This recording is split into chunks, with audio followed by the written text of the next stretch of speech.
Vamos a estudiar con Rashi, Bemidbar 4:21 y 4:22. Comenzando para allá, Naso. Hashem le habló a Moshe diciendo: Naso et Rosh Benei Gershon Gamhem. Censa también a los descendientes de Gershon, por familias, por linaje paterno. Previamente, en el capítulo 4, en el versículo 1, Dios también le había dicho a Moshe que censara a los descendientes de la tribu de Kehat, utilizando las mismas palabras. En este caso, entonces nos comienza este relato diciéndonos que Dios le ordena a Moshe que cense también a los descendientes de Gershon por familias, por linaje paterno. ¿Qué nos dice Rashi acerca de este versículo? Dios dijo: separa también de los descendientes de Gershon, tal como se te ordenó con los de Kehat, para ver cuántos han alcanzado la edad para servir en el tabernáculo. Ahora, nuestra parashá comienza con las palabras de Dios a Moshe: separa también de los descendientes de Gershon. A Rashi lo que le inquieta aquí es que el versículo utilice la palabra también. ¿Por qué la Torá recalca que los descendientes de Gershon también deben ser separados? Lo que sugiere aquí, estamos hablando de una continuación, de un proceso, de algo que ya venía, donde, como les dije, si vamos a mirar con más detenimiento, entonces vamos al versículo donde se nos dice, en otras versiones, versículo 4:2.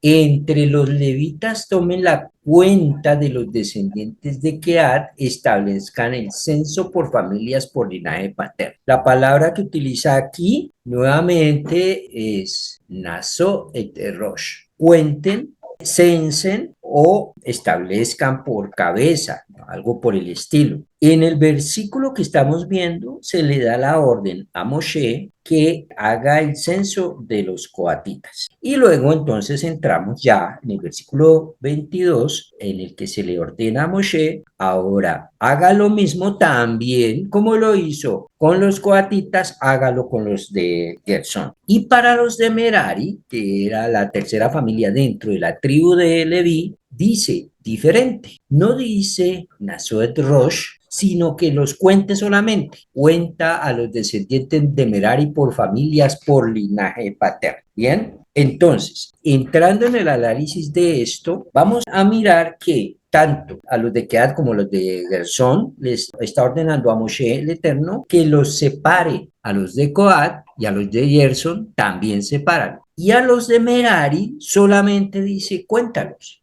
Entonces vamos a estudiar la progresión que hay con respecto a este punto y su implicación debido a la función que cumplía cada una de las tribus. Los descendientes de Kehat, ¿qué hacían? Portaban el arca del pacto junto con todo el equipamiento del santuario. Es decir, estaban dedicados a colocar, cuando llegaban a un sitio, los elementos del santuario más importantes, como el arca, la menorá, la mesa de los panes, el altar de incienso, etcétera. Todo eso lo portaban los de la tribu de Kehat. Dentro de ello estaba incluido, obviamente, los utensilios y las cosas que se utilizaban en la azara, es decir, en el patio donde se hacían las ofrendas. Los de la tribu de Gershon portaban entonces los tapices y cortinas del tabernáculo y su patio, que eran de menor santidad que lo que portaban los de Coat. Y entonces por eso la Torah indica la naturaleza secundaria del rol enfatizado, que ellos también serán contados. Aún así que ellos portaban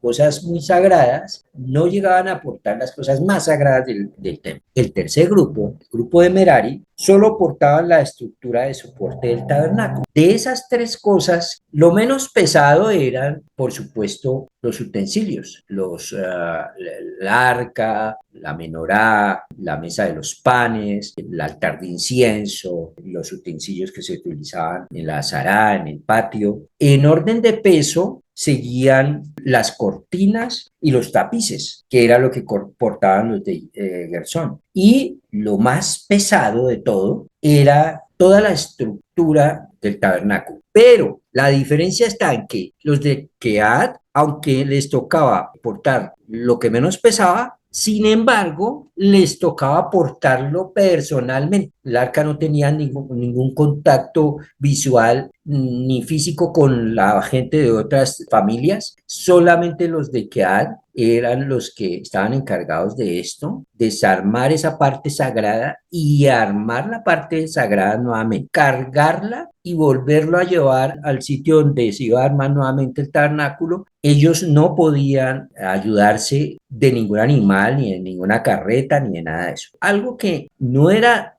del mismo peso de la estructura, ni de las cortinas, tapices, pero que tenían que portarlo durante todo el camino de un lugar a otro. Entonces, cargar algo que tampoco fuese muy liviano por un trayecto largo es algo supremamente pesado, fatiga mucho. Los de Gerson cargaban, portaban los tapices y las cortinas al hombro hasta las carretas que estaban dispuestas para el traslado de todos estos tapices y cortinas. Tapices y cortinas pesan bastante. Carretas que eran movidas por animales. El último, que era Merari, aunque le tocaba lo más pesado, solamente era la parte de armado y desarmado, pero el resto era montarlo en las carretas que iban a ser llevadas por animales. Por lo tanto, los de Coat sí tenían la labor más pesada a la larga. Los de Gerson iban a aportar en parte y en parte utilizaban carros. Y los de Merari no cargaban directamente. Por eso aquí coloqué, no portaban concretamente, sino que utilizaban única y exclusivamente carros. Por lo tanto, los de la tribu de Keat utilizaban físicamente sus cuerpos para transportar. Los de Gerson utilizaban parcialmente sus cuerpos para transportar y los de Merari no,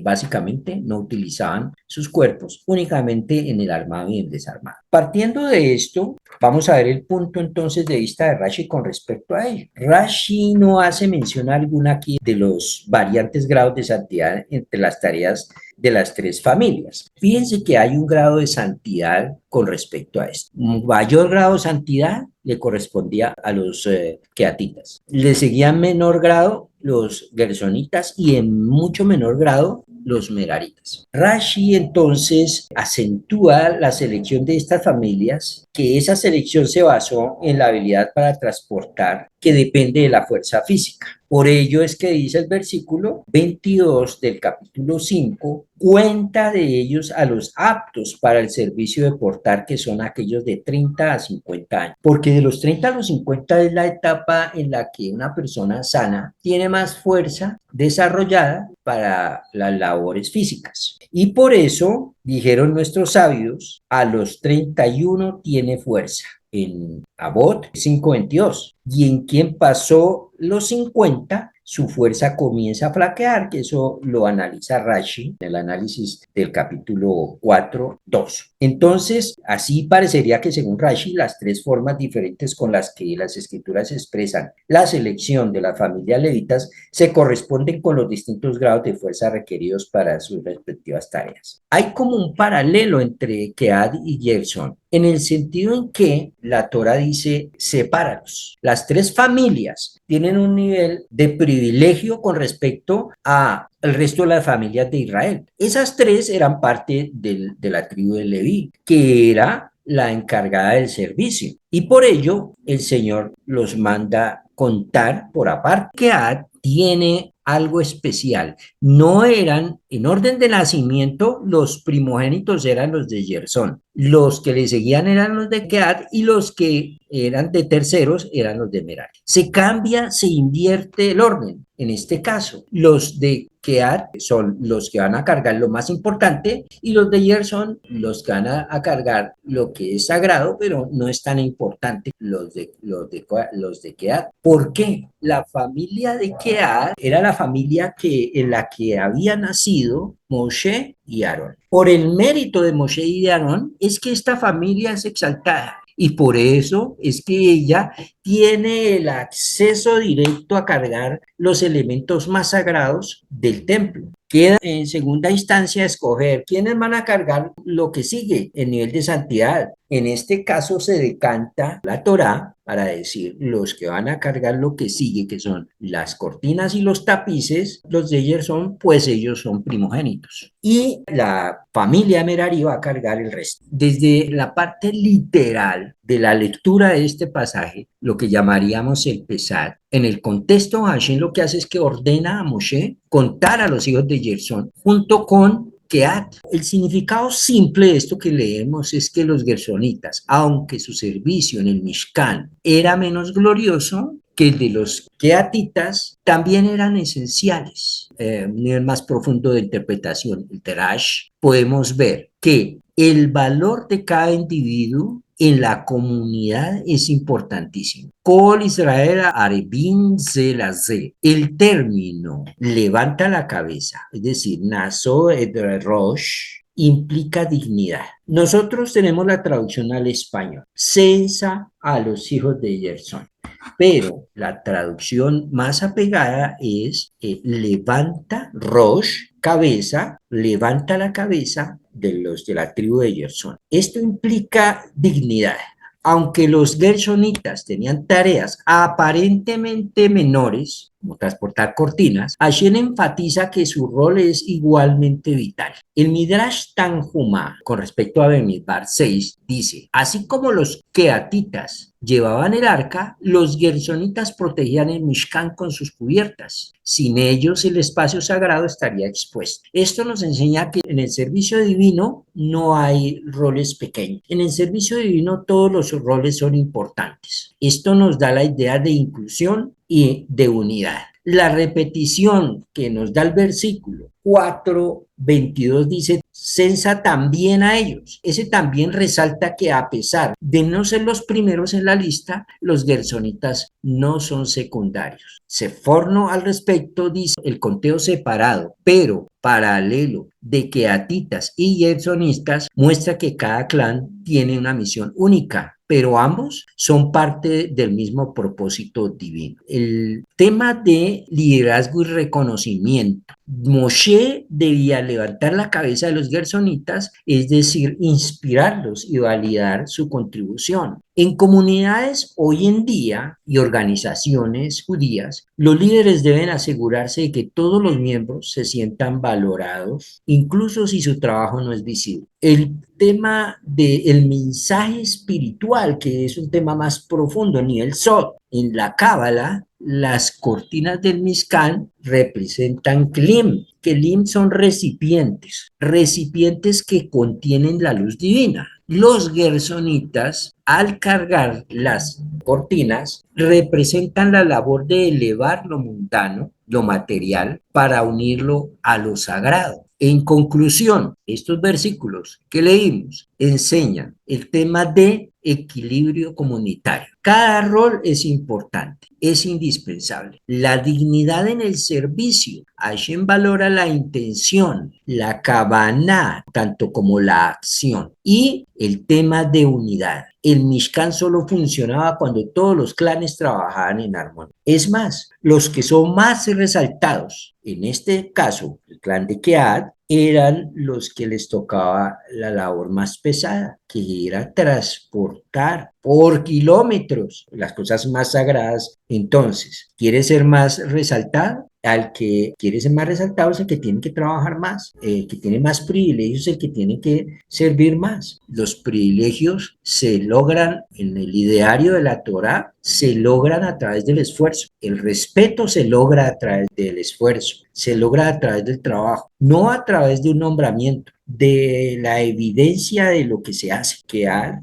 la que le tocaba más trabajo. Las que seguían en orden, menos trabajo. Aún así, el Mishkan solo funcionaba cuando todos los clanes trabajaban en armonía. ¿Cuál es el parámetro entonces para asignar las labores como lo estaba explicando. En el libro de Bemidbar, capítulo 3 y 4, la Torá detalla cómo se asignaron las tareas específicas de los clanes levitas, los hijos de Leví, en relación con el Mishkan, que en el servicio divino la espiritualidad prevalece sobre el orden natural. Bien, lo sagrado debía ser llevado con el cuerpo, no con animales. Por eso la arca no se podía portar en ningún carro. Keat representa el pensamiento y la devoción. ¿Por qué? Por llevar el arca que simboliza la Torá. Gersón simboliza las emociones. Las cortinas protegen y dan belleza al espacio sagrado. Y Merari alude a la acción física. Las bases sostienen lo invisible pero necesario. Según el Zohar, los tres clanes juntos forman un equilibrio. Keat, santidad, Gersón, armonía y Merari, fuerza. Hashem asignó labores según el nivel de santidad, el linaje y mérito espiritual y la capacidad práctica,